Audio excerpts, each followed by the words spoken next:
नुसल्ली व नुसल्लिमु अला सय्यिदिना व मौलाना मुहम्मदिन सल्लल्लाहु अलैहि वसल्लम रसूलिहिन नबिय्यिल अमीनिल मकीनिल हनीनिल करीमिर रऊफिर रहीम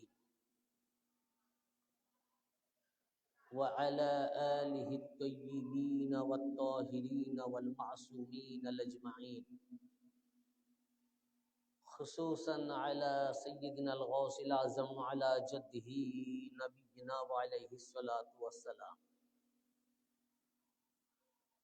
फ़क़द क़ाल अल्लाहु तबारक व तआला फ़िल क़ुरआनिल मजीद वल फ़ुरक़ानिल हमीद फ़अऊज़ु बिल्लाहि मिनश शैतानिर रजीम बिस्मिल्लाहिर रहमानिर रहीम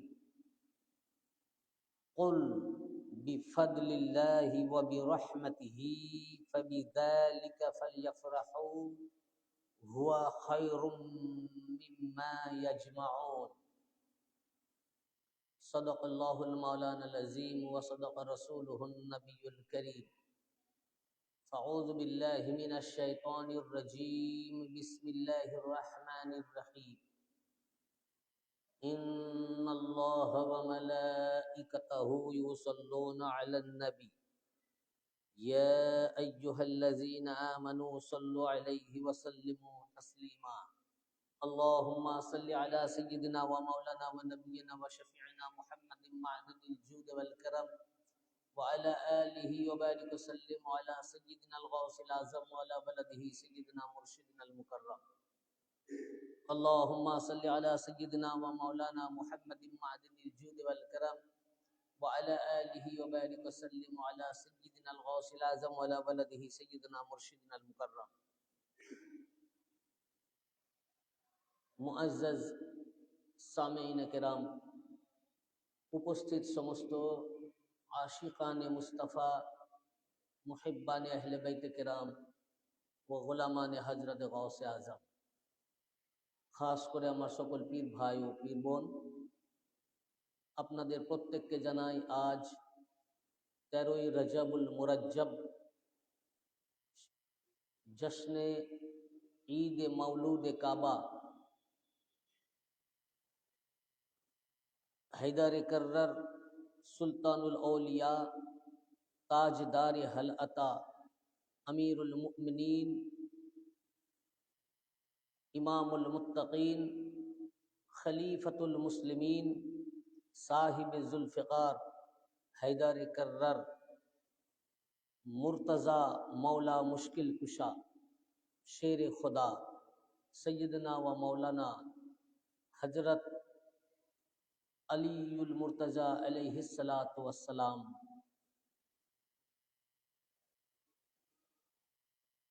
ओनार वेलादत शरीफेर मुबारकबाद এবং আমার পক্ষ থেকে আপনাদেরকে আন্তরিক প্রীতি ও শুভেচ্ছা এবং আসসালামু আলাইকুম ওয়া রাহমাতুল্লাহি ওয়া বারাকাতুহু। আজকে 13 রজব ফাতহে বাবে বেলায়াত হযরত শের খোদা মৌলা আলী মুশকিল কুশা আলাইহিস সালাম পাকের বেলাদত শরীফের রাত অর্থাৎ জন্মদিন। এই দিনে হযরত মৌলা আলী আলাইহিস সালাম সমস্ত মুসলমানদের কেবলা কাবা শরীফের ভিতরে তশরিফ আনেন। সেই দিন ছিল 30 আমুল ফিল, তখন হিজরি সাল তো চালু হয়নি, নবুয়াতের এলানে নবুয়াতের আগে। তখনকার যে গণনা ছিল সেটা আমুল ফিল বলতো। 30 আমুল ফিল জুমাবার, শুক্রবারের দিন, এবং চাঁদের রজবের 13 তারিখ কাবা শরীফের ভিতরে মৌলা আলী আলাইহিস সালাম তশরিফ আনেন।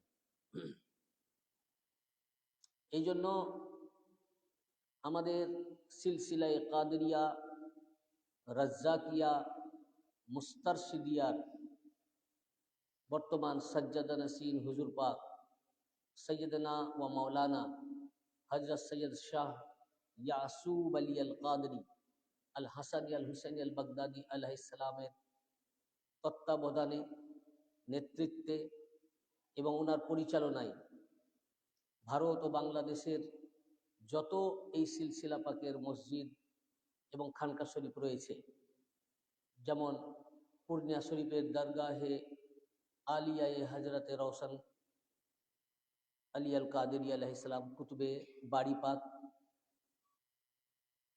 মঙ্গলকোট শরীফে দরগাহে আলিয়ায়ে হজরতে গৌসে সানি পাক, মেদিনীপুর শরীফ, মঙ্গলকোট শরীফ, কলকাতা 22 নম্বর মসজিদ পাক, 4 নম্বর দরবার পাক, মারগ্রাম খানকা শরীফ এবং যত খানকা শরীফ রয়েছে ভারত ও বাংলাদেশে, সমস্ত খানকা শরীফে ওনার নেতৃত্বে আজ জশন মানানো হচ্ছে মৌলা পাকের বেলাদত শরীফের। এবং আনুষ্ঠানিকভাবে সবচেয়ে বড় আকারে এবং মহাসমারোহের সহিত হুজুর গৌসে সানি পাক সৈয়দনা সৈয়দ শাহ জাকের আলী আল কাদেরি আল হাসানি আল হুসাইন আল বাগদাদি আলাইহিসসালাম পাকের মাজার পাকে সাজ্জাদা নসিব হুজুর পাক সৈয়দনা সৈয়দ ইয়াসুব আলী আল কাদেরি আল হাসানি আল হুসাইন আল বাগদাদি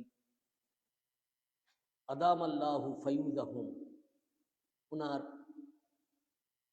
নেতৃত্বে এবং ওনার পরিচালনায় পালিত হচ্ছে। আজ সমস্ত আহলে বেলায়েত, যারা বেলায়েত লাভ করেছেন, অর্থাৎ যত আল্লাহর ওয়ালি, তাদের এবং তাদের সিলসিলার সমস্ত মুরিদ ও মোতাগিদিন, এক কথায় আহলে বাইত পাকের মুহাব্বতকারী মুহিব্বিন মোতাকিদিন, তাদের জন্য আজকে খুব বড় একটা ঈদের দিন, আনন্দের দিন। এবং আজকের এই দিনটা পালন করার জন্য আল্লাহ পাক কোরআন পাকে ইরশাদ ফরমিয়েছেন, আয়াত পাক অবতীর্ণ করেছেন। এটা আমাদের জন্য, আমাদের সবচেয়ে বড় ঈদের, আমাদের যত ঈদ আছে, ঈদুল ফিতরের ঈদ আছে, ঈদুল আজহার ঈদ আছে, সাপ্তাহিক ঈদ বলে জুমাকে, সেটাও ঈদ আছে, আমাদের পার্সোনাল ঈদ আছে, নিজেদের জন্মদিনও একটা ঈদ। ঈদ মানে খুশি, আনন্দ। যত রকম ঈদ আছে আমাদের জীবনে, সমস্ত ঈদের মধ্যে সবচেয়ে বড় ঈদ মিলাদুন নবী, নবী পাক সাল্লাল্লাহু আলাইহি ওয়াসাল্লামের বেলাদত শরীফ, আর শেরে খোদা মাওলা আলীউল মুর্তজা আলাইহিস সালামের বেলাদত শরীফ। আপনি একটা বেলাদত পাক পালন করবেন, একটা মিলাদকে মানবেন আর একটা মিলাদকে অস্বীকার করবেন, সে আহলে ঈমান হবে না, সে ঈমানওয়ালা হবে না। এটা আমরা কোরআন পাক থেকেই ইনশাআল্লাহ প্রমাণ করব যে দুটোকেই মানতে হবে এবং পালন করতে হবে। মিলাদে রিসালাতে মাআব যেরকম ভাবে পালন করতে হবে, মিলাদে বেলাদাতে মাআব মাওলা আলী আলাইহিস সালামও ওই একই ভাবে পালন করতে হবে। এবং মানে আল্লাহ পাকের একটি কুদরত, মাওলা আলী আলাইহিস সালাম কে আল্লাহ পাক যে দুনিয়ার বুকে আনলেন কাবা শরীফের ভিতরে, কাবা শরীফের ভিতরে উনি তশরিফ আনলেন। আমি এ ওয়াকিয়া অনেকবারই বলেছি আপনাদের সামনে, যে তখন ইসলাম আসেনি, রাসূল পাকের নবুয়াতের এলান হয়নি, উনি প্রকাশ করেন নাই, নবুয়াতের ঘোষণা দেন নাই। সেই সময় মওলায়ে কায়নাত পাকের আম্মা জান হযরত ফাতেমা বিনতে আসাদ আলাইহাস সালাম, উনি হামেলা ছিলেন, ওনার পেটে তখন মওলা আলী আলাইহিস সালাম ছিলেন। সে অবস্থায় কাবা শরীফ তাওয়াফ করছিলেন। এই খানদান রাসূল পাকের আব্বাজান এবং আম্মাজান এবং মওলা আলী আলাইহিস সালামের আব্বাজান এবং আম্মাজান, এনারা কোনোদিনই মূর্তি পূজা করেন নাই বা মূর্তির দিকে ঝুঁকেন নাই। শুধু এই 2-2-4 নয়, রাসূল পাকের আব্বা হযরতে আব্দুল্লাহ আলাইহিস সালাম, তার আব্বা হযরত আব্দুল মুত্তালিব আলাইহিস সালাম, মওলায়ে কায়নাত পাকের আব্বা হযরত আবু তালিব আলাইহিস সালাম, তার আব্বা আব্দুল মুত্তালিব আলাইহিস সালাম, মানে দুজনেরই আব্বা এক। মানে আব্দুল মুত্তালিব আলাইহিস সালামের পোতা হচ্ছেন রাসূল পাক, আবার আব্দুল মুত্তালিব আলাইহিস সালামের আরেকজন পোতা হচ্ছেন হযরত আবু তালিব, মওলা আলী আলাইহিস সালাম। তো এনাদের দাদা পর্যন্ত, দাদা থেকে ইব্রাহিম আলাইহিসসালাম, ইব্রাহিম আলাইহিসসালাম থেকে আদম আলাইহিসসালাম পর্যন্ত, যে পুরা নাসাল, ইনারা কোনোদিনই শিরক করেন নাই, মূর্তি পূজা করেন নাই। ইনারা একেশ্বরবাদী ছিলেন এবং ইনারা মিল্লাতে ইব্রাহিমের উপরে ছিলেন। কারণ ইনাদের সুলবে এই নূরে মুহাম্মাদি এবং নূরে আলী ইনাদের সুলব থেকে এসেছে। আর যাদের সুলব এবং রেহেম মোবারকে নূর, আল্লাহ পাকের এই নূর আসবেন, তারা কোনোদিনই শিরক করবেন না বা মূর্তি পূজা করবেন না। এই কারণে মওলা আলী আলাইহিস সালামের আব্বা আম্মা এনারা দুজনেই, এবং রসুল পাকের আব্বা এবং আম্মা এনারাও দুজনেই কোনোদিনই মূর্তি পূজা করেননি। এনারা দিনে মিল্লাতে ইব্রাহিমের উপরে প্রতিষ্ঠিত ছিলেন এবং ইনাদের দিনকে কোরআনের ভাষায় আল্লাহ পাক মুসলমান ইনাদেরকে বলেছেন, ইসলাম বলেছেন। ওদিকে আমি যাচ্ছি না। তো মিল্লাতে ইব্রাহিমের উপর প্রতিষ্ঠিত থেকে, যেহেতু তখন ইসলামের প্রচার বা প্রকাশ ঘটেনি, রসুল পাকের নবুয়তের এলান হয়নি, সেই মতো আল্লাহ পাকের ঘর তওয়াফ করছিলেন মওলা কায়নাত পাকের আম্মাজান। তওয়াফ করা রত অবস্থায় যখন প্রসব বেদনা উঠলো, এখন আপনারা অনেকে হাজে গেছেন, উমরায় গেছেন, দেখেছেন যে কাবা শরীফের চতুর্দিকে অনেক ঘর বাড়ি হোটেল এখন লোকালয় হয়ে গেছে। তখন মরুভূমি ছিল, পাহাড় ছিল, কোনো লোকালয় ছিল না, আশ্রয়ের কোনো জায়গা ছিল না। তো যখন ওনার প্রসব বেদনা উঠলো, উনি চিন্তায় পড়লেন যে কোথায় যাবেন, কি করবেন, ফাঁকা ময়দান, মরুভূমি আর পাহাড়। তো এইরকম উনি খুব চিন্তা করছেন, এমন সময় কাবা শরীফের দেওয়াল ফেটে গেল। কোন দেওয়াল? যারা গেছেন তারা জানবেন, যে দেওয়ালে দরজা আছে, কাবা শরীফের যে দেওয়ালে দরজা আছে, তার অপোজিট সাইড, তার বিপরীত দিকের দেওয়াল, পিছন দিকের, এবং ওই দেওয়ালের যে কোনটাকে রুকনে ইয়ামানি বলে, ওই রুকনে ইয়ামানি থেকে কিছুটা দূরে ওই দেওয়ালে একটা অংশ ফেটে গেল। হয়তো সম্ভব ওই দিকটা ফাটার কারণ হতে পারে যে ওই সময়ে সৈয়দা ফাতেমা বিনতে আসাদ আলাইহিস সালাম ওইখানেই ছিলেন, ওই সাইডে ছিলেন। তো ওই দেওয়ালটা ফেটে গেল এবং গায়েব থেকে এক আওয়াজ আসলো, সাথে হযরত আবু তালিব আলাইহিস সালাম ছিলেন। গায়েব থেকে আওয়াজ আসলো যে ফাতেমা, আপনি ঢুকে যান এই আল্লাহর ঘরের ভিতরে, বাইতুল্লাহ শরীফে, এর মধ্যে আপনার সন্তান ভূমিষ্ঠ হবেন। তখন উনি ওই ফাটল দিয়ে কাবা শরীফের ভিতরে ঢুকে পড়লেন। আর যে ভিতরে ঢুকলেন, কাবা শরীফ আবার লেগে গেল, কিন্তু ফাটল থেকে গেল। আমি দেখেছি সেই ফাটল আজ পর্যন্ত আছে। তো সেটার আমি ছবিও তুলেছিলাম। তারা অনেক সেটাকে প্রতি বছরই মেরামতের চেষ্টা করেন, কিন্তু সেটা ফাটল থেকে যায়। তো ভিতরে যখন প্রবেশ করলেন মওলায়ে কায়নাত পাক কাবা শরীফের ভিতরে ভূমিষ্ঠ হলেন। উনি যখন জন্মগ্রহণ করলেন, জন্মগ্রহণ করার পর উনি চোখ বন্ধ করেছিলেন আর ক্রন্দন করছিলেন। তো সেখানে তো মধু টধু কিছু ছিল না, চারিদিক তো বন্ধ, ওখানে খাবার কোথায় পাবে? উনি দুধ পান করাবার অনেক চেষ্টা করলেন, কিছুতে উনি পান করছিলেন না। এদিকে চারিদিকে খবর হয়ে গেল যে হযরতে আবু তালিব আলাইহিস সালামের আহলিয়া পাক কাবার দেওয়াল ফেটে গেছে, তার ভিতর দিয়ে কাবায় ঢুকে গেছে। এই খবর শুনে রাসূল পাক সাল্লাল্লাহু আলাইহি ওয়াসাল্লাম তাশরীফ আনলেন। কাবার ওনারা মোতাওয়াল্লি ছিলেন বংশ পরম্পরায়। হযরতে ওনার আগে হাশেম ছিলেন, হযরতে হাশেমের পরে হযরতে আব্দুল মুত্তালিব আলাইহিস সালাম ছিলেন, রাসূল পাকের দাদাজান। তারপরে হযরতে আবু তালিব আলাইহিস সালাম, ইনাদের কাছে কাবা শরীফের চাবি থাকতো। কাবার মোতাওয়াল্লি ছিলেন, দেখভাল করতেন, এবং যারা হজ করতে আসতো হাজিদেরকে ওনারা পানি পান করাতেন, খাবার খাওয়াতেন, তাদের খেদমত করতেন আল্লাহর মেহমান হিসাবে। যে কাবা ঘরে যারা আসছে এরা সব আল্লাহর মেহমান। তো চাবি এনে তালা খুলে রাসূল পাক ঘরে প্রবেশ করলেন কাবা শরীফের ভিতরে। কিন্তু ওনাকে খুব পান করাবার চেষ্টা করছিলেন, দুধ পান করছিলেন না, আর চোখও খুলছিলেন না। উনি ভাবলেন তাহলে ইনি আর চোখ খুলবেন না হয়তো।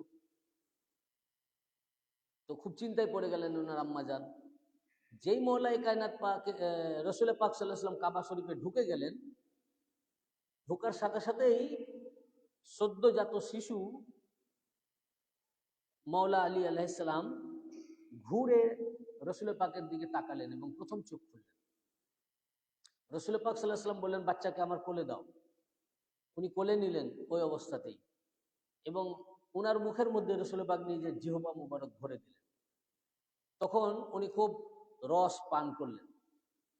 তারপর এবার উনার উনি রসুল পাক আবার পানি আনা করালেন এবং গোসল পাক দিলেন।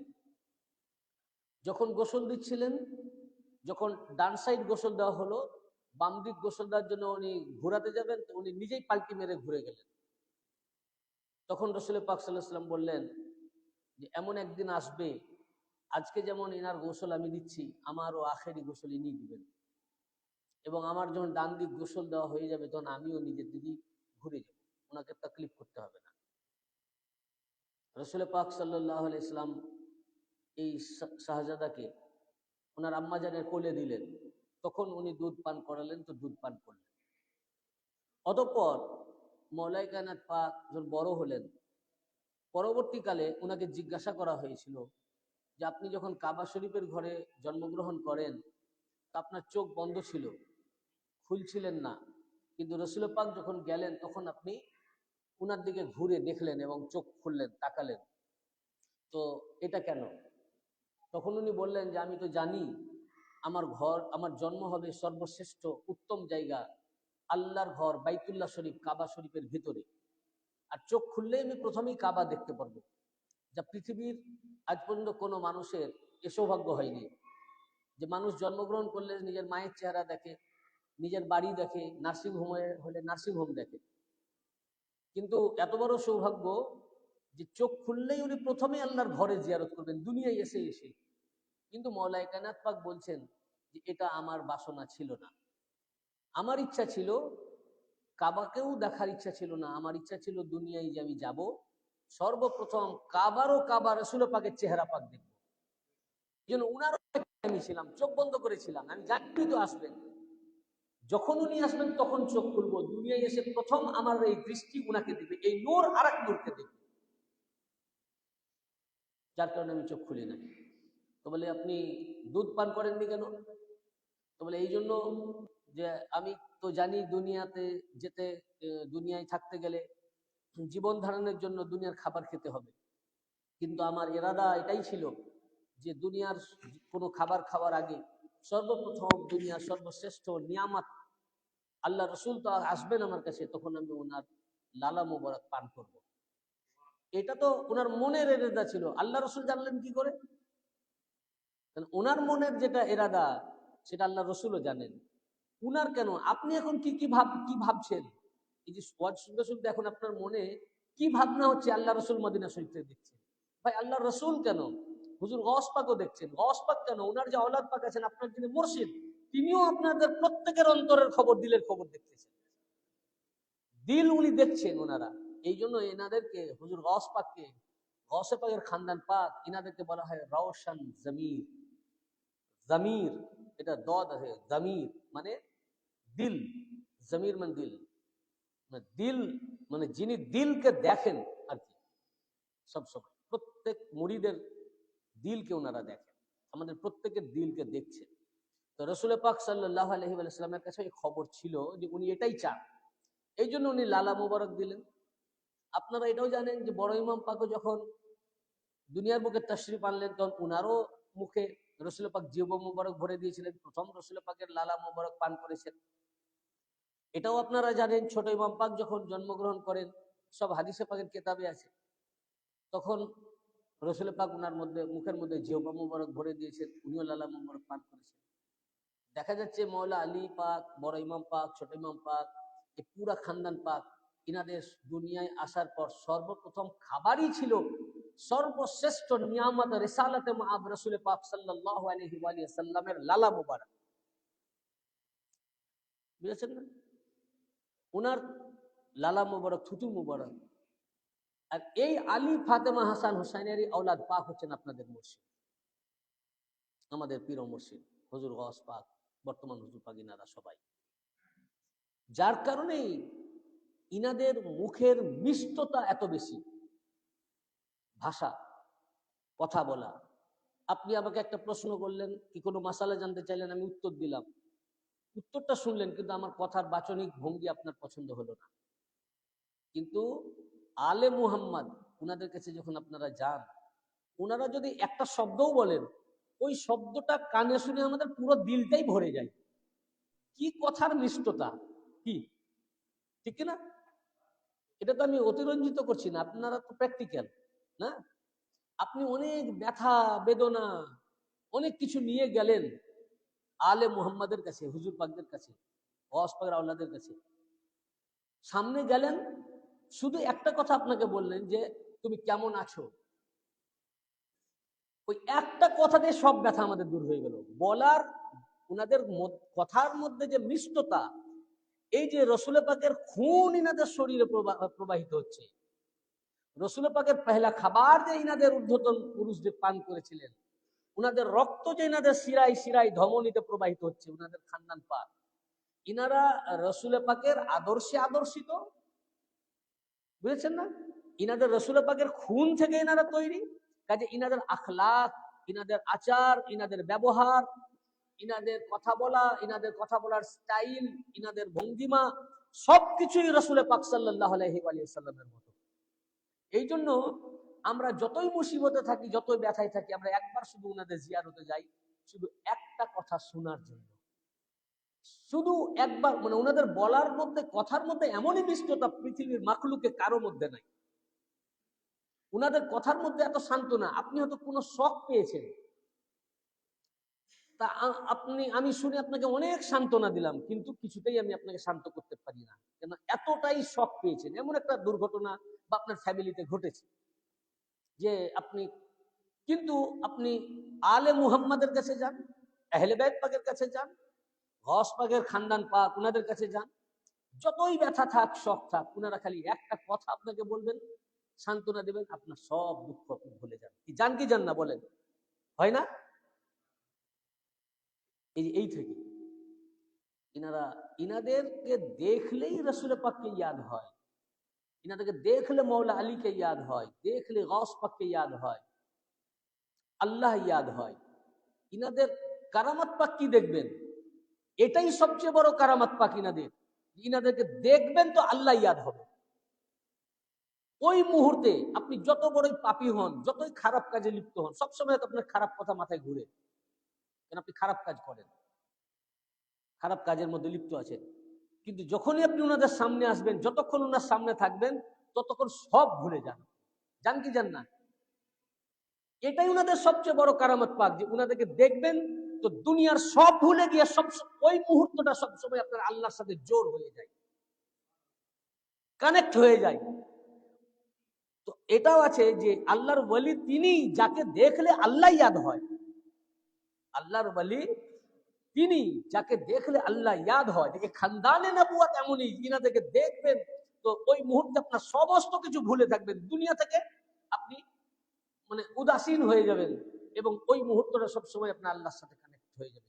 ওই জন্য আপনি অনেক কিছু কথা বলবো বলে আপনি হয়তো যাচ্ছেন আলে মুহাম্মাদের দরবারে, কিন্তু ওখানে গিয়ে উনাদের সামনে জিয়ারত পাক করছেন যখন, দেখে সব ভুলে যান। কেন ভুলে যান? তখন আপনি নিজেই আল্লাহতে মিশে গেছেন। এই হচ্ছে এই খানদান পাক উনাদের। তো এই কাবা শরীফের মধ্যে ওনার বেলাদাত পাক হলো।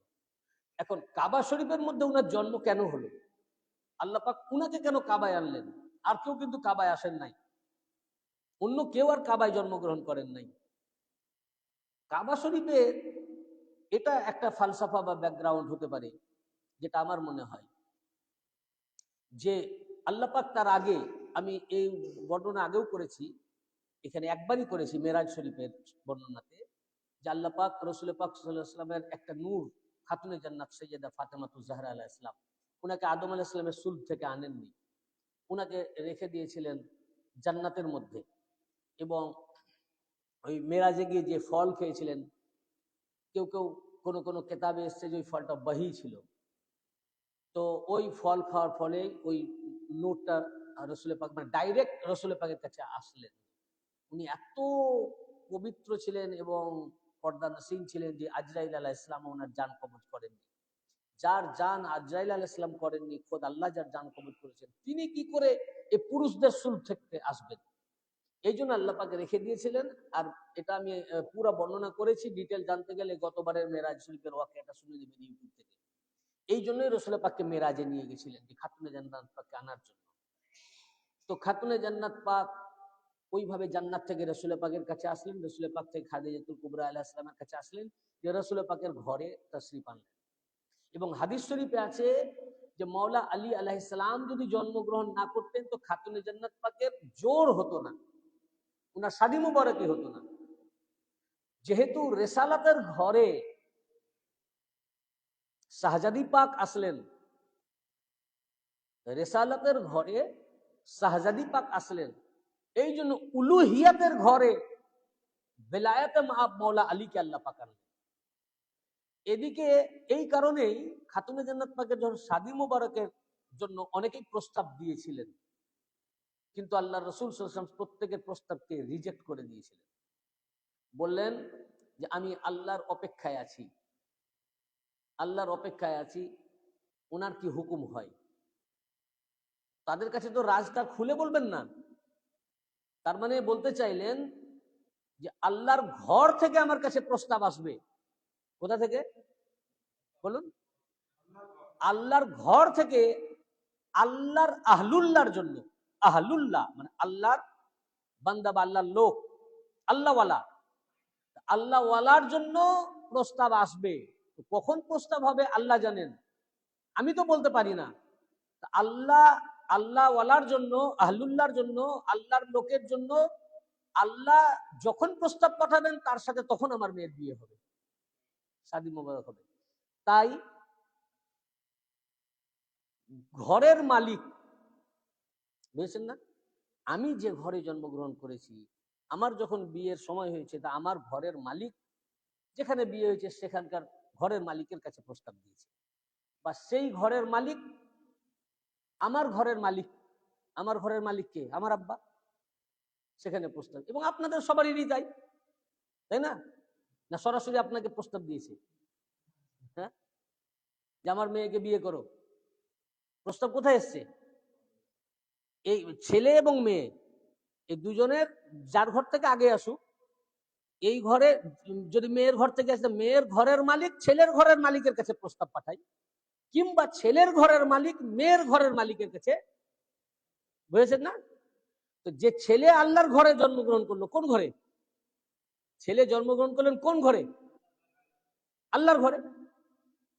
ছেলে জন্মগ্রহণ করলেন আল্লাহর ঘরে, তাই এই ঘরের মালিক আল্লাহ, তার ঘরে যিনি জন্মগ্রহণ করলেন আল্লাহওয়ালা, আহলুল্লাহ, সেই ঘরের মালিক আল্লাহ, রিসালাতের ঘরে যে শাহজাদি জন্মগ্রহণ করেছেন সেই ঘরের মালিক রাসূলুল্লাহর কাছে মেসেঞ্জার পাঠালেন জিবরাইল আলাইহিস সালাম, এবং আরেকটা মেসেঞ্জার পাঠিয়েছিলেন, তার নাম ছিল ওয়াসতাইল, এক ফেরেশতা, তাকেও পাঠিয়েছিলেন। আল্লাহ রসুল সাল্লাল্লাহু আলাইহি ওয়াসাল্লাম মসজিদে নববীর মেম্বারে ছিলেন। আল্লাহ রসুল মেম্বারে দাঁড়িয়ে বললেন যে আল্লাহ পাক উনার পক্ষ থেকে ওয়াসতাইল নামে এক ফেরেশতাকে আমার কাছে পাঠিয়েছেন, এবং তার মাধ্যমে আমাকে বলেছেন যে আল্লাহর ঘরের বান্দা আহলুল্লাহর মৌলা আলী সাদি আমার কন্যা ফাতেমার সাথে আরশে মুআল্লাই আল্লাহ পাক দিয়ে দিয়েছে। তারপর জিবরাইল আলাইহিস সালামকে পাঠালেন। জিবরাইল আলাইহিস সালাম এসে বললেন যে ইয়া রাসূলুল্লাহ, আমি আল্লাহর পক্ষ থেকে আপনার শাহজাদির প্রস্তাব নিয়ে এসেছি। আমি এখানে সব আমার পীর ভাই আছেন, আমি ওনার শাদী মুবারকের উপরে আমার ইউটিউবে ওয়াজ আছে, পুরো ডকুমেন্ট আমি দিয়েছি পেজ পৃষ্ঠা সহ। এখন আমি খুব অল্প সময় বক্তব্য রাখবো, এই জন্য এত পেজ পৃষ্ঠা আমি বলছি না, কিন্তু বাইরের লোক অনেকে ওয়াজ শুনছেন, যদি ডকুমেন্ট দেখতে চান তাহলে আমার দেখবেন খাতুনে জান্নাত পাকের শাদী মুবারকের উপর একটা ওয়াজ আছে, ওই ওয়াজটা ক্লিক করবেন, শুনবেন। এখানে এই যা বলছে সকল এর ডকুমেন্ট, হাদিস এবং তারিখের কিতাব, ডকুমেন্ট পেজ পৃষ্ঠা সহ বলা আছে। আমি এখন সময় বাঁচাবার জন্য একবার যেহেতু বলেছি, তাই আর একবার আমি বলছি না, যে আমাকে 1 ঘন্টার মধ্যে আমি অল্প, খুব শীতের রাত তো, আবার আমার আগামীকালকে পূর্বস্থলী একটা নতুন জায়গায় প্রোগ্রাম আছে পূর্বস্থলীতে, এবং ওখানে সম্ভবত আমি 7টায় উঠবো, ওখানে ওই 7টা থেকে 9টার মধ্যে 2 থেকে 2.5 ঘন্টা, শীতের জন্য বেশি বলবো। তো এই জন্য আপনারা দেখেন আমি 1 ঘন্টা বলবো, এই জন্য আমি বারবার পৃষ্ঠাটা আমি রিপিট করছি না।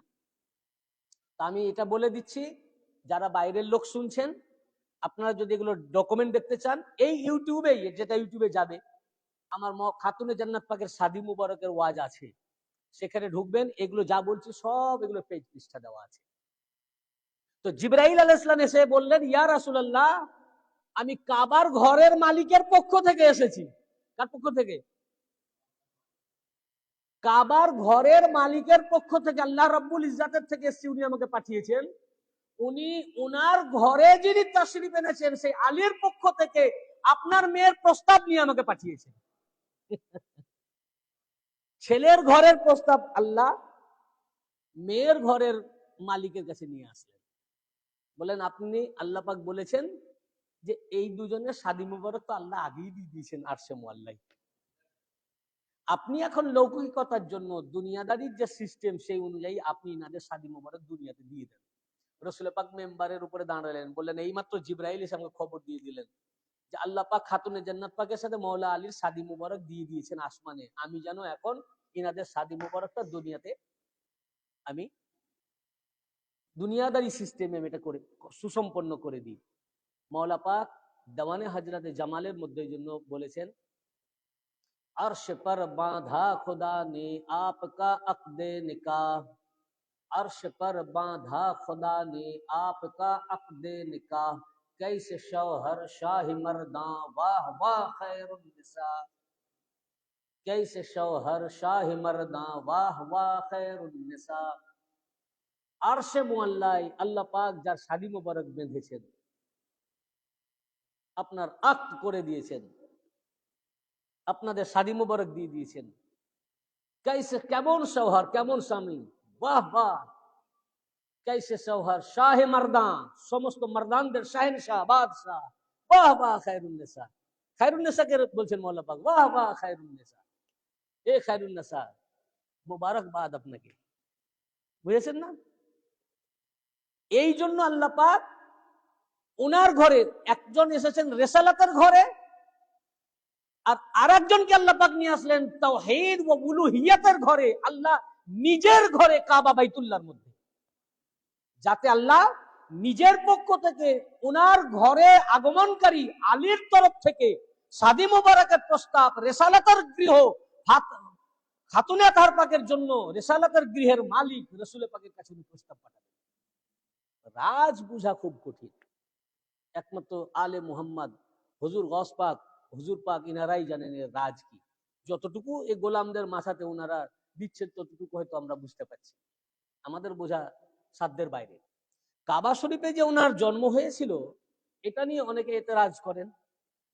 এর উপরেও আমার ইউটিউবে আছে, আমি রীতিমতো দলিল সহকারে এবং তার পুরো আরবি ইবারত সহকারে আপনাদের এখান থেকেও বলেছি, মনে হচ্ছে আরো অন্যান্য জায়গাতেও বলেছি। আমি ওই ইবারতের দিকে যাচ্ছি না সময় বাঁচানোর জন্য, শুধু এইটুকু আমি যা বলে দিই, কোন কোন কেতাবে রয়েছে মৌলা আলী আলাইহিস সালামের বেলাদাত শরীফ কাবা শরীফের ভিতরে হয়েছে, এই কেতাবের রেফারেন্স দিয়ে দিই। 1 নম্বর কেতাব হিসাবে আমি আপনাদেরকে প্রথমে দিব আমাদের সরতাজ বেলায়েতের সূর্য মাওলা পাক সৈয়দুল হযরত সৈয়দ শাহ মুর্শিদ আলী আল কাদরি আল হাসানী আল হুসাইনী আল বাগদাদি আলাইহিস সালামের দেওয়ানে হযরত জামাল থেকে।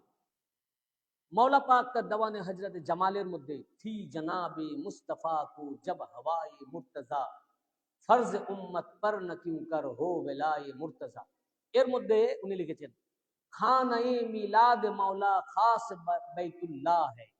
আজকেই পড়া হলো, খানায়ে মিলাদ মাওলা খাস বাইতুল্লাহ है। খানায়ে মিলাদ, মিলাদের ঘর, খানায়ে মিলাদে মাওলা, মাওলা পাকের মিলাদের ঘর, জন্মের ঘর হচ্ছে খাস বাইতুল্লাহ, বিশেষ ভাবে বাইতুল্লাহ শরীফ, আল্লাহর ঘর।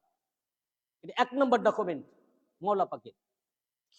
2 নম্বর দলিল হযরত আবুল হাসান মালিকি রহমাতুল্লাহ আলাইহি তার কিতাব আল ফাসলুল মুহাম্মাহ ফি মারিফাতিল আইম্মাহ, এই কিতাবের মধ্যেও পুরো অনেক দীর্ঘ হাদিস শরীফ বর্ণনা করেছেন যে মৌলা আলী আলাইহিস সালামের জন্ম কাবা শরীফের ভিতরে হয়েছে। এবং আব্দুর রহমান আস-সাফুরি, আল্লামা আব্দুর রহমান আস-সাফুরি তার নুজহাতুল মাজালিস দ্বিতীয় খণ্ডের 205 পৃষ্ঠা, এবং আমার কাছে যে ল্যাপটপ আছে সেখানে অনলাইন থেকে ডাউনলোড করা তার 609 পৃষ্ঠায় এই একই হাদিস বর্ণিত হয়েছে যে ওনার জন্ম কাবা শরীফের ভিতরে হয়েছে। এবং হাদিসের কিতাব আল্লামা শাবলঞ্জি তার বিখ্যাত কিতাব নূরুল আবসার ফি মানাকিবি আলি বাইতিন নবিয়িল মুখতার, এই কিতাবের 85 পৃষ্ঠার মধ্যে বর্ণনা করেছেন মুআররিখে জলিল, শ্রেষ্ঠ ঐতিহাসিক, বিখ্যাত ঐতিহাসিক আল্লামা মাসুদি, তার তারিখে মাসুদি কিতাবের নাম মুরুজুজ যাহাব। এই কিতাবের মধ্যে দ্বিতীয় খণ্ডের 385 পৃষ্ঠা মিশরের ছাপা, এর মধ্যে উল্লেখ করেছেন ওয়া কানা মাউলুদুহু ফিল কাবা, তার মিলাদ শরীফ জন্ম হয়েছিল কাবার ভিতরে। ভারত উপমহাদেশের বিশ্ববিখ্যাত মুহাদ্দিস শাহ ওয়ালিউল্লাহ মুহাদ্দিসে দেহলভী তার ইজালাতুল খাফার দ্বিতীয় খণ্ডের 251 পৃষ্ঠার মধ্যেও উনি বর্ণনা করেছেন, উনি এইভাবে বলেছেন ওয়ালিদাত আমিরুল মুমিনিন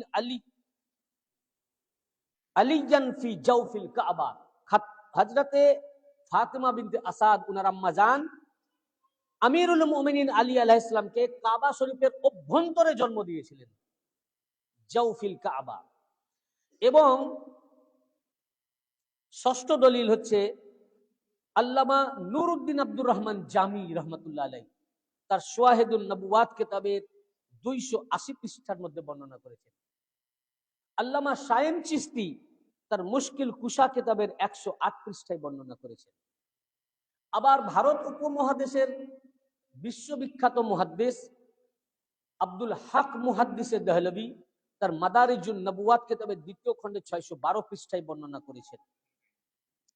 তারপর বলা হয় বেরেলভীদের কিতাব খাকে কারবালা, তাতে ডিটেলে বর্ণনা করেছেন খাকে কারবালা ইফতেখার হাসান সাহেব, তার 13, 14, 15 3 পৃষ্ঠা ব্যাপী বর্ণনা করেছেন বেরেলভীদের কিতাব। এবং শুধু বেরেলভীদের কিতাব নয়, যাকে বলা হয় হাকিমুল উম্মাহ,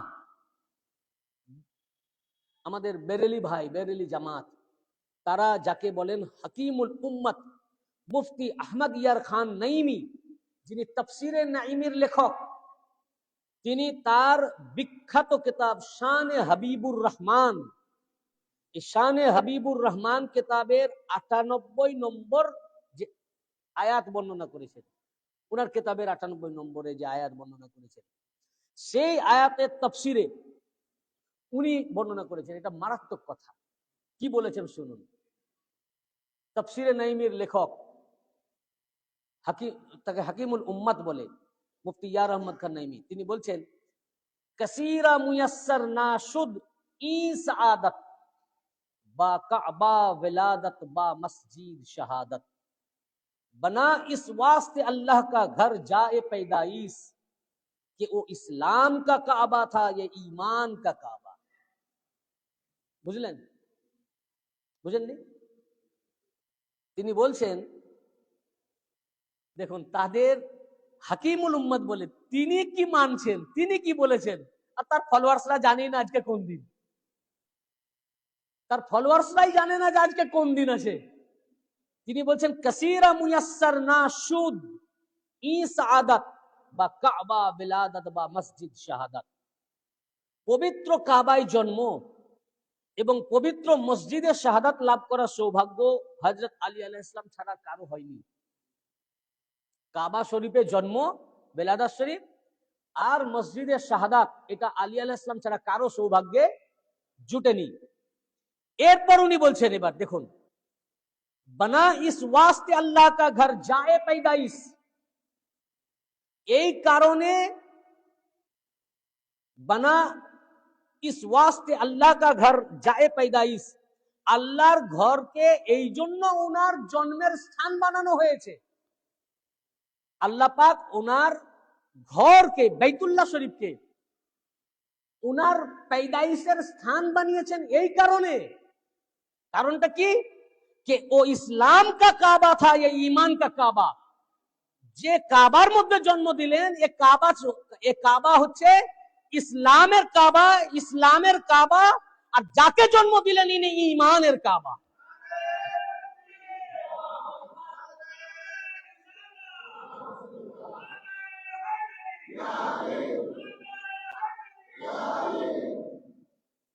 আরে বেরেলভি ভাই, আপনার তাফসীর পড়েন, আপনাদের বই পড়েন, কি বললেন? এর মধ্যে বিরাট মারেফাত লুকানো রয়েছে। যার ভিতরে জন্মগ্রহণ করলেন সেটা ইসলামের কাবা, যার ভিতরে জন্মগ্রহণ করলেন সেটা ইসলামের কাবা। আর এর ভিতরে যার জন্ম হলো তিনি ঈমানের কাবা। আরে ভাই, মাওলা আলীকে কাবা বলেছেন, এই জন্যই তো আমরা আমাদের হুজুর পাককে বলি কিবলা ও কাবা। কাবা আমাদের ইসলামের কেবলা, আর আলী ও আওলাদে আলী আমাদের ঈমানের কেবলা। ঈমানের কেবলা। কাবা ইসলামের কেবলা, আলী ও আওলাদে আলী ঈমানের কেবলা, ঈমানের কাবা। আমরা বলি কিবলা ও কাবা, তো ফতোয়া আছে না? হ্যাঁ, আমরা নারা দিচ্ছি না যে সৈয়দনা হযরত সৈয়দ শাহ ইয়াসুব আলী আল কাদেরী কিবলা ও কাবা, বুঝছি না? চলে বাবা, এরা কিবলা আবার নতুন একটা কিবলা বানালো। আমরা বানাইনি, আল্লাহ বানিয়ে দিয়েছেন। আল্লাহ ওই কাবাটাকে রেখেছেন ইসলামের কাবা হিসাবে, আর আলে মুহাম্মদকে রেখেছেন ঈমানের কাবা হিসাবে। যারা এই কাবাকে কেবলা করলো ও ইসলামে দাখিল হলো, যারা এই কাবাকে কেবলা করলো ও ইসলামে দাখিল হলো, যারা মাওলা আলীকে কেবলা করলো ও ঈমানে দাখিল হলো। কাবার দিকে কিবলা করা দেখে বোঝা যাবে না যে ও ইমানদার কিনা, মুমিন কিনা। কাবাকে কিবলা করা দেখে এইদিকে সবাই কাবার দিকে যখন মুখ করছে, এটা দেখে বোঝা যাচ্ছে যে ও ইসলাম গ্রহণ করেছে, ও ইসলামকে পেয়েছে, ইসলামকে মেনেছে। আর আলীকে কেবলা করা দেখে বোঝা যাবে যে ও ঈমান নসিব হয়েছে। কাবার দিকে কিবলা করার পরেও ও ঈমানদার মুমিন নাও হতে পারে। কাবাকে কিবলা করার কারণে আমরা বলতে পারি ও মুসলমান, ও ইসলামের কাবাকে পেয়েছে। কিন্তু ঈমানের কাবাকে পেতেও পারে যতক্ষণ পর্যন্ত দোনো ইসলামের কাবা কেবলা কাবামুখী যখন আপনি না হবেন, ততক্ষণ পর্যন্ত ইসলামে দাখিল হবেন না। যতক্ষণ পর্যন্ত কাবাকে কেবলা না করবেন ততক্ষণ ইসলামে দাখিল হবেন না। আর আলীকে যতক্ষণ পর্যন্ত আপনি কেবলা না করবেন ঈমানে দাখিল হবেন না। যখন দুটোকেই কেবলা করলেন তখন আপনি মুসলমান ও মুমিন হলেন। যে আলীকে কেবলা করবে আলাইহিস সালামকে, সে তো অবশ্যই কাবাকেও কেবলা করবে। কেন মাওলা আলী বলবেন এই ইসলামের কাবা, ইসলামের কেবলা। কি বুঝতে পারলেন? তাই তিনি বলছেন কে যে ও ইসলাম কা কাবা থা, ये ईमान का काबा। কারণ কাবা শরীফ ছিল ইসলামের কাবা, আর মাওলা আলী আলাইহিস সালাম ছিলেন ঈমানের কাবা। এই জন্য আল্লাহ তাআলা ইসলামের কাবার ভিতরে ঈমানের কাবাকে আনলেন। ইসলামের কাবার ভিতরে তাহলে মোমেন সেই যে ইসলামের কাবাকে কেবলা করার সাথে সাথে আলীকেও কেবলা করেছে। এই জন্য মৌলা পাক দেওয়ানে হজরতে জামালের মধ্যে লিখেছেন না যে ये ना समझे खारिजी की, ভুলে গেলাম, ये ना समझे, যাই হোক, আমার মেন পরের লাইনটা, এর পরের লাইনটাতে বলছে যে हर नमाजी पर है वाजिब इक्तिदाए मुर्तजा। ओ अहले किबला के हैं काबा, अहले ईमा के इमाम।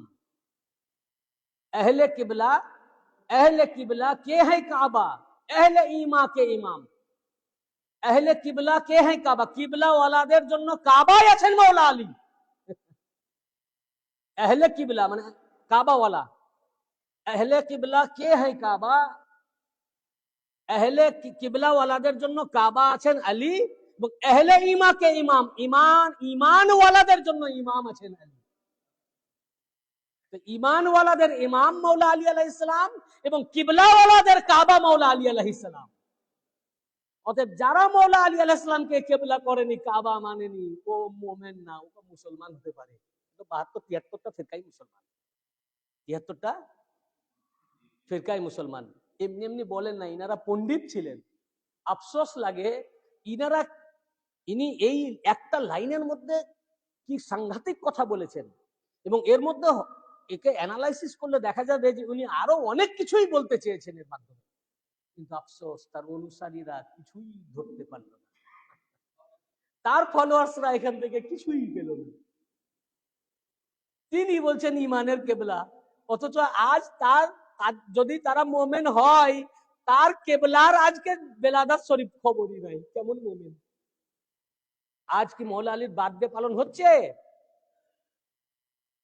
একমাত্র ওলি আল্লাহদের খানকা শরীফে ওনার বার্থডে পালন হচ্ছে। আজ আমরা 12ই রবিউল আউয়াল রাসূল পাক সাল্লাল্লাহু আলাইহি ওয়াসাল্লামের ঝান্ডা নিয়ে মিলাদুন নবীর প্রসেশন বার করছি, অবশ্যই আমরা করি, এটা খুব ভালো কাজ, কিন্তু ওনার ঝান্ডা নিলেন আর ইমানের যিনি কাবা তার ঝান্ডা নিলেন না, তো আপনার মিলাদুন নবীর ঝান্ডা বার করে কিচ্ছু লাভ হবে না। মিলাদুন নবীর ঝান্ডার সাথে রিসালাতে মাআবের ঝান্ডার সাথে বেলায়েতে মৌলা আলী दोनों झंडा के उठाते হবে, ও মুমিন, ও কামিয়াবি, সে কামিয়াবি। এটা আল্লাহ তাআলা বলেছেন। কে বলেছেন? আল্লাহ বলেছেন কোরআনে পাক সূরা ইউনুস। এই আয়াত পাক এক শ্রেণীর আলেম শুধু রাসূল পাকের দিকে লাগায়, আর আল্লাহ পাক এটা রাসূল পাক এবং মৌলা আলী আলাইহিস সালাম দুজনের জন্য নাযিল করেছেন। একটা তাফসীর করে, একটা তাফসীরকে ছেড়ে দেয়। আমি চ্যালেঞ্জের সাথে বলবো, এবং এর আমি রেফারেন্স সহ, আমি বিভিন্ন আলেমদের বক্তব্য আমার চলে আসে ইউটিউবে, আমি দেখি বড় বড় আলেম তারা তাফসীর করেন, একটা তাফসীর নেন আর একটা তাফসীরকে ছেড়ে দেন। তো তারা কি জানেন না? আমি নিজেকে বলছি তাদের তুলনায় আমার ইলম অনেক কম, আমি নিজেকে আলেম মনেই করি না। আমি যতটুকু বলি আমার হুজুর পাকের কদম পাকের সাদকা থেকে বলি, আমি আলেম না, আমি দরবারের গোলাম। উনি দয়া করে আমাকে মাদ্রাসা যাওয়া করিয়েছিলেন, সেখান থেকে আমি মৌলানা ফারিক হয়েছি, সার্টিফিকেট আছে, এগুলো সব আলাদা জিনিস, কিন্তু চোকার থেকে আমি কিচ্ছু পাইনি, মাদ্রাসা থেকে আমি কিচ্ছু পাইনি, পেয়েছি একটাই, খালি এই বড় একটা সার্টিফিকেট আর পাগড়ি, বুঝেছেন? কিন্তু ওই পাগড়ি আমি কোনোদিনই পড়ি না, এই জন্য পড়ি না যে ওখান থেকে আমি কিছুই পাইনি, আমি একটা জিনিসই পড়ি, এই যে বাগদাদ শরীফের টুপি, বুঝেছেন না? আমি যা কিছু পেয়েছি আলে মুহাম্মাদের চৌকাঠ থেকে, উনাদের কদম পাক থেকে, যা বলছি উনার কদম পাকের সদকা থেকে। তা আমি, অনেকেরই বক্তব্য ইউটিউবে চলে আসে, তাদেরকে আমি নিজেও আমি মনে করি তারা খুবই পণ্ডিত, আমি জানি তারা পণ্ডিত, মনেও করি পণ্ডিত, মানিও পণ্ডিত হিসেবে তাদেরকে, তারা বিশাল পণ্ডিত, বড় বড় আলেম। এবং আমরা যখন এটা জানতে পেরেছি, তারা জানে না, তারা আমাদের আগে থেকে জানে, সবই জানে, হয়তো তাদের ফলোয়ার্সরা এরা কিছু জানে না, ওরা যা বলছে তাই শুনছে। যারা বড় বড় পণ্ডিত রয়েছেন এই ভারত পাকিস্তানে, তারা সব জানে। মাওলা আলীর বুকজের কারণে এগুলোকে লুকিয়ে যায় এরা, হাসাদের কারণে, দুশ্মনীর কারণে। আর মাওলা আলী আলাইহিস সালামের প্রতি যদি যতই নারায়ে রিসালাত আর নারায়ে তাকবীর লাগা, মাওলা আলী আলাইহিস সালামের প্রতি যারা পরিমাণ যদি বুকজ থাকে, এই হাদিসে নববী আল্লাহর রাসূল বলেছেন আল্লাহ পাক ধরে তাকে জাহান্নামে নিক্ষেপ করবেন, জাহান্নামে নিক্ষেপ করবেন। তার কোনো দাড়ি টুপি লেবাস কাজে আসবে না, কোনো ইলম কাজে আসবে না, কোনো ইলম কাজে আসবে না। মান আবগাদানা আহলাল বাইত দাখালাহুল্লাহু নার, যারা আমার আহলে বাইত পাকের প্রতি দুশমনী রাখে, বুগজ রাখে, আল্লাহ পাক তাকে ধরে জাহান্নামে নিক্ষেপ করবে। এই বড় বড় আলেম যারা, এরা দুশমনীর কারণে লুকায়, আর তাদের আন্ডারে যে সমস্ত ছোট ছোট আলেম আছে, মসজিদের ইমাম, 2-4টা বই পড়েছে, এই বেচারারা জানে না। এদের মন যদি দিল ঠিক থাকে, এরা ভুল বুঝে তাদের অনুসরণ করার কারণে এগুলো মানছে না, কিন্তু এরপরেও আহলে বাইত পাক, মাওলায়ে কায়নাত পাক, রাসূল পাক দয়া করে মাফ করলেও করতে পারেন, ওটা ওনাদের মর্জি।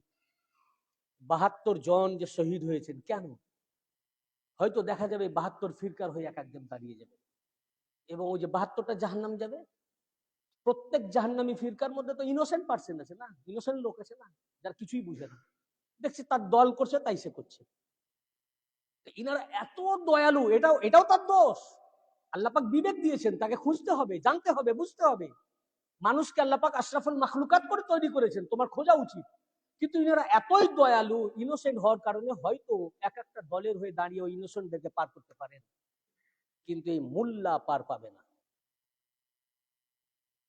এরা জেনে বুঝে করছে। দেখুন এই আয়াত পাকের তাফসীর যদি কেতাবে না থাকে, তা আমি তো প্রত্যেকটা বক্তব্যে আমি আপনাদের চ্যালেঞ্জ করি, আপনারা আমাকে বলুন না যে কেতাবে নাই, আমি স্টেজে নিয়ে যাই। এই তো আমি কয়েকদিন আগে প্রোগ্রাম, পরশু বোধহয় প্রোগ্রাম করে আসলাম।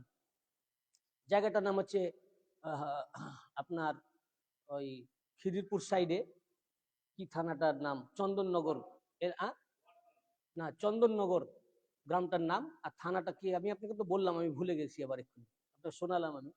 যাই হোক, মহেশতলা থানা। তো যেখানে বক্তব্য দিলাম, বিশাল মার্কাজের পাশে হাদিসের কেতাবও নিয়ে গেছিলাম, অনেক হাদিসের কেতাব।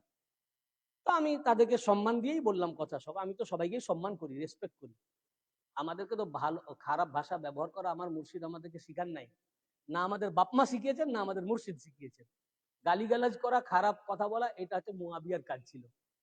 ওরা গালি দিবে, আমাদেরকে লাখবার গালি দিলেও আমরা গালি দেবো না, কেন আমরা মওলা পাকের গোলাম। তা আমরা ওনাদেরকে ভদ্র ভাষাতেই আমরা বললাম এবং ডকুমেন্ট দিলাম। পরবর্তীকালে আমার কাছে ফোন আসলো ওই এলাকা থেকে, বলছে তারা সব বলা বলি করছে যে না, উনি যা কিছু সব প্রমাণ দিয়ে বলেছেন, এগুলো অস্বীকার করার কিছু নাই। এবং তাদের পার্সোনাল বুক থেকেও বলেছিলাম, ওনাদের নিজস্ব তাবলীগ নেশাব এসব কিতাব থেকে। তো আমার আফসোস থেকে গেল যে আমার কাছে কিন্তু কেউ আসলেন না একবার, আচ্ছা দেখান কিতাবটা দেখি, নিয়ে যাই কিতাব। তো এই যে আয়াত পাক, আল্লাহ পাক ইরশাদ ফরমালেন সূরা ইউনূস আয়াত নাম্বার 58, কুল বিফাদলিল্লাহি ওয়া বিরাহমাতিহি ফাবিযালিকা ফালইফরাহু হুয়া খায়রুম মিম্মা ইয়াজমাউন। আল্লাহ পাক বলছেন বলুন, রাসূল পাককে বলতে বলছেন। কাকে বলছেন? রাসূল পাক, ওনাকে অ্যাড্রেস করছেন। কুল, আপনি বলুন, বিফাদলিল্লাহ, আল্লাহর ফাজলের জন্য। আল্লাহ রাসূল বলছেন কি বলবো? প্রথমেই বলছেন কুল, সব আয়াতে কুল আসেনি। কুল লাইক এ স্টারের মতো, যেমন প্রশ্নের সাজেশন দেয় না, সাজেশনের মতো যেটা ইম্পর্টেন্ট হয়, আবার একটা স্টার দেয়, আরো ইম্পর্টেন্ট হলে ডাবল স্টার। তো কোরআন পাকের পুরা সমস্ত আয়াত ইম্পর্টেন্ট, সমস্ত আয়াত ইম্পর্টেন্ট। তার ভিতরে মোস্ট ইম্পর্টেন্ট যেটা, সেখানে আল্লাহ পাক কুল বলেছেন। কুল না বললেও বলাটা নবীজির দায়িত্ব। সূরা লাহাব নাজিল হয়েছে, কুল বলেছেন? তাব্বাত ইয়াদা আবি লাহাব, কুল বলেননি, কিন্তু আল্লাহর নবী তো পৌঁছে দিয়েছেন। যা আয়াতে নাজিল হোক পৌঁছে দেওয়া আল্লাহর নবীর দায়িত্ব। তারপরেও বলছেন বলুন, খুব বিশেষ বিশেষ আয়াতে, তার মানে সেটার প্রতি গুরুত্ব আরোপ করতে। কুল হচ্ছে গুরুত্ব আরোপকারী শব্দ, তাকিদ করতে। তা আল্লাহ পাক এই আয়াত পাক শুরু করলেন কুল দিয়ে, ইয়া রাসূলুল্লাহ আপনি বলুন, বলে দেন। আল্লাহ রাসূল বললেন ইয়া আল্লাহ কি বলবো? আল্লাহ পাক বললেন বিফাদলিল্লাহ, বলে আল্লাহর ফজলের জন্য। আল্লাহ রাসূল বললেন তা তো বুঝলাম, আল্লাহর ফজলের জন্য, কিন্তু কি বলবো? তখন আল্লাহ পাক আবার এই ফাদলিল্লাহ দিয়ে, এটা একটা গুণবাচক শব্দ, এই ফাদলিল্লাহ দ্বারাও তাকিদ হলো যে খালি বলুন নয়, আল্লাহ বলুন বললে তো বলবেন, তারপর আল্লাহ পাক কারণ দর্শাচ্ছেন যে আপনি বলুন এই জন্য যে আল্লাহর ফাদলের জন্য। এই বেফাদলিল্লাহ, এটা একটা তাকিদ, মানে গুরুত্ব আরোপকারী শব্দ, যে এমনি এমনি আমি বলতে বলছি না, আল্লাহর ফাজলের জন্য বলতে বলছি। তো বলে আচ্ছা ঠিক আছে, এটা তো এত ইম্পর্টেন্ট, যা আমাকে বলতে হবে ফাজলের জন্য, কি বলবো? তোর আল্লাহ পাক ফের বলছেন ওয়াবি রাহমাতিহি, এবং আল্লাহর রহমতের জন্য, মানে আরো তাকিদ করছেন। আসল কথা এখনো বলছেন না, মানে আসল কথাটা বলার আগে তাকিদের উপর তাকিদ, তাকিদের উপরে তাকিদ। বুঝতে পারছেন না? কি বুঝছেন? আল্লাহ শোনা, আচ্ছা আল্লাহর রহমতের জন্য কথাটা কি, কি পৌঁছাবো উম্মতের কাছে? আল্লাহর ফজলের জন্য বলবো এবং আল্লাহর রহমতের কারণে বলবো, কিন্তু কি বলবো? আল্লাহ পাক তখন বলছেন ফা। এই যে ফা, এটা গুরুত্ব আরোপকারী একটি শব্দ। ফা মানে অতঃপর, আর একটা গুরুত্ব আরোপকারী একটা অব্যয় যোগ করলেন। তারপর বলছেন বিযালিকা, এই কারণেই। এখনো আল্লাহ পাক আসল কথা কিছু বলছেন না, মানে কত তাকিদ। মানে কত ইম্পর্টেন্ট, আমি এই জন্য ভেঙে ভেঙে বলছি যে এটা কত ইম্পর্টেন্ট আয়াত পাক। আল্লাহ পাক মূল কথা বলার আগে ফের তাকিদ করছেন যে এই কারণেই বলুন। আল্লাহ পাক বললেন ইয়া আল্লাহ, হ্যাঁ তা তো বুঝলাম যে এই কারণে, এই কারণ মানে কোন কারণ? ফাদলিল্লাহ, বিফাদলিল্লাহ আর বিরহমাতিহি। বিফাদলিল্লাহ ও বিরহমাতিহি, আল্লাহর ফাজল এবং তার রহমতের জন্য। এরপর আল্লাহ পাক বলছেন আর অন্য কোনো কারণে নয়, শুধু এই দুটো কারণে। তাহলে আল্লাহ পাক দুটো কারণ বয়ান করছেন আর মোল্লারা এর একটা কারণ বয়ান করে বললেন এই দুটো কারণেই। তো বললেন ইয়া আল্লাহ ঠিক আছে, এই দুটো কারণেই, এই জন্যই বলবো, কিন্তু কি বলবো? আল্লাহ পাক একটা শব্দে উত্তর দিলেন, একটা শব্দে বললেন ফালইয়াফরাহু। এবার আসল কথাটি বললেন তোমরা খুশিয়া মানাও, ঈদ করো। এই ঈদ করো কথাটা, খুশি মানাও কথাটা বলার আগে কত তাকিদ, তাকিদের পর তাকিদ, কত গুরুত্ব আরোপকারী শব্দ। একটা গুরুত্ব আরোপকারী শব্দ, তারপরে গুরুত্ব আরোপকারী শব্দ, তারপরে গুরুত্ব আরোপকারী শব্দ। মূল কথা বলার আগে আল্লাহ পাক এই আনন্দ করো, ঈদ মানাও, খুশি করো, এই কথাটা বলার আগে আল্লাহ পাক কতবার বারংবার একটার পর একটা, একটার পর একটা, একটার পর একটা গুরুত্ব আরোপকারী শব্দ ব্যবহার করেই যাচ্ছেন। অর্থাৎ আল্লাহ খুশি মানানো, ঈদ উদযাপন করাটাকে এত গুরুত্ব দিচ্ছেন খোদ খোদা, যে এত গুরুত্ব আরোপকারী শব্দ এর আগে আল্লাহ পাক ব্যবহার করছেন বারংবার। আচ্ছা এইটুকু আমরা বুঝলাম, কিন্তু ফালিয়াফরাহু এর জন্য খুশি মানাও, কিসের জন্য? বলেন বিরহমাতিহি, বিফাদলিল্লাহ ওয়া বিরহমাতিহি, আল্লাহর ফজল এবং আল্লাহর রহমতের জন্য। ফাবিজালিকা, এই কারণেই, এই জন্যই, এই জন্যই মানে এই দুটোর জন্য। এখন আল্লাহর ফজল কি আর আল্লাহর রহমত কি? এই আয়াতে আল্লাহ পাক আল্লাহর ফজল কাকে বলেছেন আর আল্লাহর রহমত কাকে বলেছেন। আল্লাহর রহমত আমরা জানি, কোরআন পাকে আল্লাহ পাক প্রথমত সর্বশ্রেষ্ঠ রহমত রাসূল পাক সাল্লাল্লাহু আলাইহি ওয়াসাল্লাম। তো আল্লাহ রাসূলকে আল্লাহ পাক কোরআনে বলেছেন ওয়ামা আরসালনাকা ইল্লা রাহমাতাল লিল আলামিন, আমি আপনাকে সমগ্র সৃষ্টি জগতের রহমত করে পাঠিয়েছি। এখানে রাসূল পাককে রহমত বলেছেন। রাসূল পাক যেমন রহমত, কোরআনও রহমত। কোরআন রহমত না? রাসূল পাকের আহলে বাইত পাকের রহমত। ইসলাম যে আমরা পেয়েছি, ইসলামও রহমত, এগুলোও রহমত। কিন্তু আগের আয়াতে আল্লাহ পাক রহমত বলে রাসূল পাককে রহমত বলেছেন। রাসূল পাক সর্বশ্রেষ্ঠ রহমত, তার মানে আর অন্য রহমত নয় তা নয়। কোরআনটাও রহমত, ইসলামও রহমত, রাসূলুল্লাহর আওলাদ পাক রহমত, ধর্ম রহমত, কিন্তু সব রহমত। আবার ফাদল, ফাদল অনুগ্রহ। কোরআনের এক জায়গায় রাসূল পাককে ফাদল বলেছেন আল্লাহ পাক। আল্লাহ পাক রাসূল পাককে রহমতও বলেছেন, ফাজলও বলেছেন। ফাজল মানে আল্লাহর অনুগ্রহ। তো রাসূল পাককে যে আমাদের কাছে পাঠিয়েছেন এটা সবচেয়ে বড় অনুগ্রহ। অনুগ্রহ না? মাওলাই কানাত পাককে পাঠিয়েছেন, এটাও আমাদের জন্য অনুগ্রহ। আহলে বাইত পাককে পাঠিয়েছেন, খাতুনে জান্নাত পাককে পাঠিয়েছেন, এটা অনুগ্রহ। কোরআন যে আমাদেরকে দিয়েছেন এটা আমাদের উপর আল্লাহ পাক অনুগ্রহ করেছেন না করেননি? কোরআন পাঠানোটা এটা অনুগ্রহ। কোরআনও ফাদলুল্লাহ, কোরআনও ফাদলুল্লাহ। নামাজ যে আল্লাহ পাক আমাদেরকে দিয়েছেন এটাও তো অনুগ্রহ। তো নামাজও ফাদলুল্লাহ, রোজাও ফাদলুল্লাহ, হাজও ফাদলুল্লাহ, আবার নামাজও রহমত, রোজাও রহমত, হজও রহমত, তাই না? যাকাতও, এগুলো ফাজলুল্লাহ এবং এগুলো রহমত। তাহলে এগুলোও রহমত, এগুলোও ফাজল। কিন্তু সবচেয়ে বড় রহমত রাসূল পাক এবং সবচেয়ে বড় ফাজল অনুগ্রহ রাসূল পাক। কিন্তু এই আয়াতে আল্লাহ পাক রহমত কাকে বলেছেন আর ফাজল কাকে বলেছেন এটা কে জানবে? মোল্লা জানবেন না আল্লাহ রসুল বেশি জানবেন? হ্যাঁ, আল্লাহ রসুল বেশি জানবেন। তো তাফসীর তো রাসূল পাক থেকে নিতে হবে।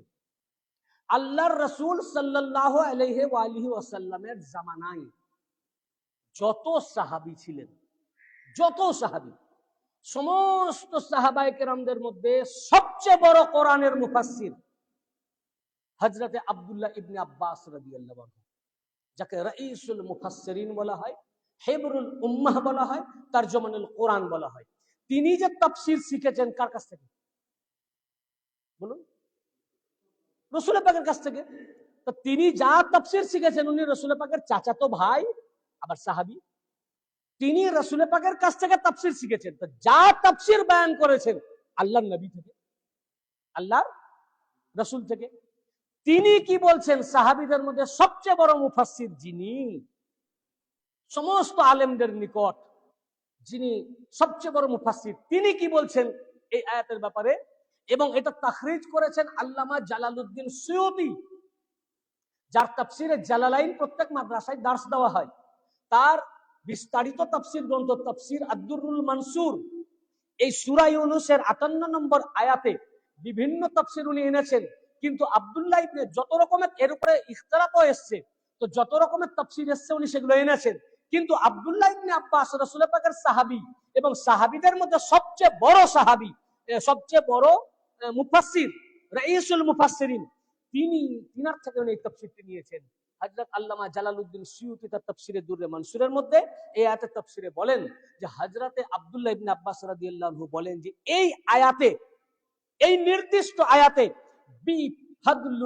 বিফাদলিল্লাহ হুয়া মুহাম্মাদুর রাসূলুল্লাহ সাল্লাল্লাহু আলাইহি ওয়াসাল্লাম ওয়া মুরাদু বিরহমাতিহি আলী ইবনে আবি তালিব। এখানে আল্লাহ পাক ফাজলুল্লাহ বলতে মুরাদ নিয়েছেন, বুঝিয়েছেন রাসূল পাক সাল্লাল্লাহু আলাইহি ওয়াসাল্লামকে, আর আল্লাহর রহমত বলতে এখানে আল্লাহ পাক বুঝিয়েছেন হযরত আলী ইবনে আবি তালিব আলাইহিস সালাম। মানে এই আয়াতে আল্লাহর ফজল হচ্ছেন নবীজি, আর আল্লাহর রহমত হচ্ছেন, বলুন, মাওলা আলী মুশকিল কুশা আলাইহিস সালাম। এটা মোল্লা মৌলবীর তাফসীর নয়, সাহাবীদের মধ্যে সবচেয়ে বড় মুফাসসির যিনি আব্দুল্লাহ ইবনে আব্বাস রাদিয়াল্লাহু আনহু, আর তাখরিজ করছেন আল্লামা সুয়ুতী তাফসীর দুররে মানসুর। এবার তাফসীরে আসুন, এবার ব্যাখ্যায় আল্লাহ পাক কি বললেন?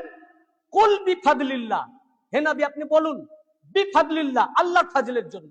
আল্লাহর ফজল কি? ইবনে আব্বাস কি বললেন? আল্লাহর ফজল কি? আল্লাহর নবী। আল্লাহর ফজল কি? আল্লাহর নবী রাসূল পাক। তো আল্লাহর ফজল হচ্ছে রাসূল পাক। তো আল্লাহ পাক বলেন কুল বিফাদলিল্লাহ, মানে আল্লাহর ফজলের জন্য, মানে আল্লাহর রাসূলের জন্য। কুল বিফাদলিল্লাহ মানে আল্লাহর ফজলের জন্য, মানে আল্লাহর, বলুন, রাসূলের জন্য। ওয়া রাহমাতিহি, এবং তার রহমতের জন্য। আল্লাহর রহমত কি? এখানে কি বললেন? মাওলা আলী। ওয়া রাহমাতিহি, এবং আল্লাহর রহমতের জন্য, মানে আল্লাহর আলীর জন্য, আল্লাহর আলীর জন্য। তাহলে কুল বিফাদলিল্লাহ, আল্লাহর ফজল রাসূল পাকের জন্য, ওয়া রাহমাতিহি, এবং তার রহমত মাওলা আলীর জন্য। ভাবে জালিকা, আর অন্য কোনো কারণে নয়, শুধু এই দুটো কারণেই, নবীজির জন্য, মাওলা আলীর জন্য, বেলাদাতে রিসালাতে মাহবের জন্য, বেলাদাতে আলীর জন্য, মিলাদে মুস্তাফার জন্য, আর মিলাদে আলীর জন্য। ভাবে জালিকা, শুধু এই কারণে, ফালিয়াফরাহু, খুশি মানাও, ঈদ উদযাপন করো। খোদা আয়াত নাজিল করে মিলাদুন নবীতে ঈদ উদযাপন করার নির্দেশ দিয়েছেন, এবং মাওলা আলীর বেলাদাত শরীফে 13ই রজব মিলাদে আলীতে ঈদ উদযাপন করার জন্য আল্লাহ নির্দেশ দিয়েছেন।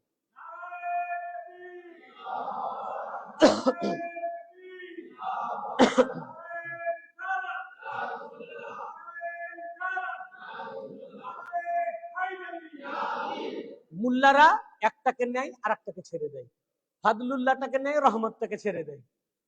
এক আল্লাহ পাক দুটোর জন্য বলছেন, কেউ একটা করলে একটা ছেড়ে দিলে হবে। আল্লাহর হুকুম মানা হলো, হুকুম অমান্য করা হলো। আল্লাহ পাক বলছেন আজ মিলাদুন নবীর জন্য 12ই রবিউল আউয়াল ঈদ মানাও, খুশি মানাও, আর মাওলা আলীর বেলাদাত শরীফের জন্য ঈদ মানাও, খুশি মানাও, আনন্দ করো। আজকে আনন্দ করতে আল্লাহ পাক বলেছেন। 12ই রবিউল আউয়ালে কত জাশান দেখবেন, আর 13ই রবিউল আউয়ালের খবরই নাই। তা আল্লাহর হুকুম মানা হলো, তাহলে তারা পূর্ণাঙ্গ নয়। এ মিলাদুন নবী পালন আল্লাহর রাসূলই অ্যাকসেপ্ট করবেন না, রিজেক্টেড, আল্লাহর নবী গ্রহণ করবেন না। এরপর আল্লাহ পাক কি বলছেন দেখুন, মারাত্মক কথা। খুশি করে কি লাভ হবে? কেন বলেছেন? লাভও বলে দিয়েছেন, লাভ লোকসান বলে দিয়েছেন। তোমরা যদি 12ই রবিউল আউয়াল নবীজির জন্মদিনে খুশি মানাও, আনন্দ করো, নতুন জামা কাপড় পরো, ভালো খাবার খাও, যেভাবে আনন্দ করা যায় যদি তোমরা আনন্দ করো, জাশন মানাও, আর 13ই রজব মাওলা আলীর জন্য যদি জাশন মানাও, ঈদ উদযাপন করো, আনন্দ করো, উৎসব করো, তাহলে কি হবে? তোমাদের লাভ জানো? হুয়া খায়রুম মিম্মা ইয়াজমাউন।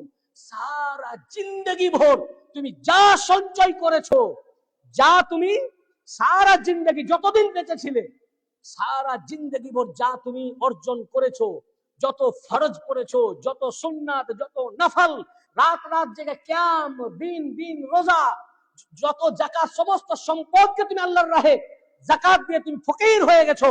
সারা জীবন ধরে যা কিছু তুমি নেকিয়া পুণ্য অর্জন করেছো, সঞ্চয় করেছো, হুয়া খায়রুম মিম্মা ইয়াজমাউন, সারা জিন্দেগীর সঞ্চয় অপেক্ষা রাসূল পাকের মিলাদে খুশি করা আর মৌলা আলীর আজ জন্মদিনে খুশি করা সারা জিন্দেগীর সঞ্চয় অপেক্ষা উত্তম।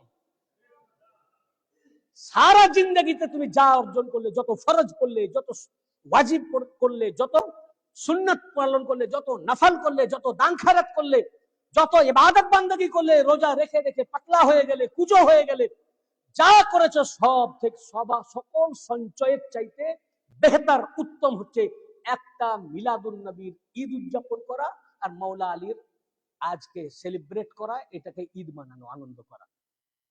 অর্থাৎ আল্লাহ পাক আয়াত নাজিল করে বুঝিয়ে দিলেন সমস্ত ইবাদত অপেক্ষা আফজাল ইবাদত মিলাদুন নবীর ঈদ আর মৌলা আলীর ঈদ, উনার ওয়েলাদাত শরীফকে সেলিব্রেট করা। আপনারা কোন দরবার পাক পেয়েছেন এবারে দেখুন। এই কোরআন মুল্লারা একটা ব্যাখ্যা করে একটা করে না। আজ আমরা কত বড় নেকি করলাম তাহলে। আজ সারাদিন ধরে আমরা আপনার আজ যত বয়স, সারা বছর ধরে যা ইনকাম করেছেন তা অপেক্ষা এক রাত, কালকে একটা দিন আপনি যে খুশি করবেন, আনন্দ করবেন, ভালো খাবেন, কালকে বিরিয়ানি করবেন, মওলা পাকের নাম পাকে বিরিয়ানি করবেন, আনন্দ করবেন, এটা আপনার নামাজ রোজা হাত যাকাত অপেক্ষা উত্তম হবে, সবকিছু থেকে উত্তম হবে। এটা ফরমানে খোদা, এ ওলিউল্লাহ বলছে না, আল্লাহ পাক কোরআনে বলেছেন নামাজ রোজা হজ যাকাত সমস্ত নেকি অপেক্ষা উত্তম কালকের দিনে, আজকের দিনে বিরিয়ানি খাওয়া, নতুন জামা কাপড় পরা, এক কথায় মওলা পাকের জন্য আনন্দ করা। আল্লাহ পাক আমাদেরকে তৌফিক দেন। আমরা এত বড় আলিশান দরবার পেয়েছি, মওলা আলীর ঔলাদ পাককে পেয়েছি বলে এগুলো বুঝতে পেরেছি, এই কোরআন পাকের তাফসীর গুলো আমরা পেয়েছি।